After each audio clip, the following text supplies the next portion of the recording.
আসসালামু আলাইকুম রহমতুল্লাহ। দর্শক, সকাল সকাল আমি আমার কোয়েল পাখির শেডের কাছে চলে আসলাম। তো ওদের জন্য আমি খাবার পানি নিয়ে এসেছি। খাবারটা হচ্ছে ব্রয়লার ফিড, যেহেতু আমাদের কোয়েল পাখির খাবারটা আলাদাভাবে কেনা সম্ভব হয় না, যেহেতু পাখি আমাদের কম। জায়গা পর্যাপ্ত থাকলেও আমরা পাখি প্রথমত কম এনেছি, একেবারে জিরো বাচ্চা এনেছিলাম। তো ওগুলো আলহামদুলিল্লাহ অনেক বড় হয়েছে, আশা করছি কিছুদিন পরে ডিম দিবে। তাই জন্য ওদের জন্য আমি ব্রয়লার ফিড নিয়ে আসছি, আর পানির সাথে জিঙ্ক ভেট এটা মিশিয়ে দিয়েছি আলহামদুলিল্লাহ। তো এই যে দেখেন, সকাল সকাল ওরা এসে খাবার খেতে শুরু করেছে। যদিও আমি সচরাচর বাসায় থাকি না, যেহেতু মাদ্রাসায় থাকি, আমার সাথে ওদের পরিচিত না, এই জন্য আমার কাছে বেশি একটা আসে না। এই দেখেন, পানি দিয়ে দিয়েছি। খাবার শেষ করে ওরা আস্তে আস্তে পানির কাছে চলে আসতেছে এবং পানি খাওয়া শুরু করে দিয়েছে।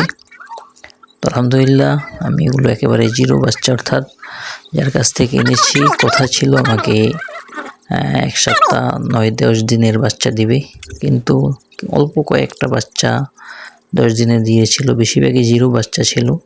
যেহেতু আমি মাদ্রাসা থেকে যাওয়ার পথে তার কাছ থেকে নিয়েছিলাম, তো সে আগে থেকেই একেবারে প্যাকেটিং করে নিয়ে আসছিল।